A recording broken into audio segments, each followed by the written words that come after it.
ఒక చిన్న గ్రామం చివర్లో ఓ పురాతన తోట ఉండేది.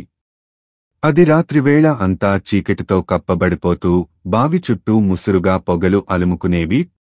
ఆ తోటకు ఎవరూ వెళ్లే ధైర్యం చేసేవారు కాదు. ఒకరోజు రవి, రాహుల్, సాయి అనే ముగ్గురు చిన్న పిల్లలు వారి చేతుల్లో దీపాలతో ఆ తోటలోకి ప్రవేశించారు. వారి ముందు నిల్చిన బావి గుట్టు చప్పుడు కాకుండా ప్రకాశించసాగింది. ఆ బావిలోంచి ఒక నీలి కాంతి బయటికొచ్చింది.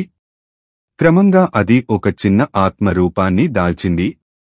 ఆత్మ చిన్న బాలుడిలా కనిపించింది. అతని ముఖంలో బాధ స్పష్టంగా కనబడింది. ఆత్మ మూదువుగా బాసింది.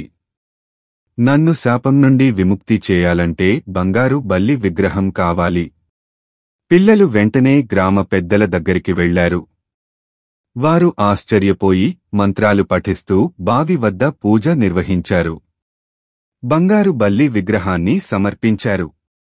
తర్వాత ఆ ఆత్మ చిరునవ్వుతో వెలుతురులో కలిసి మాయమైంది. తోట చుట్టూ చీకటి తొలగిపోయింది. పూలు వికసించాయి, పక్షులు పాడసాగాయి.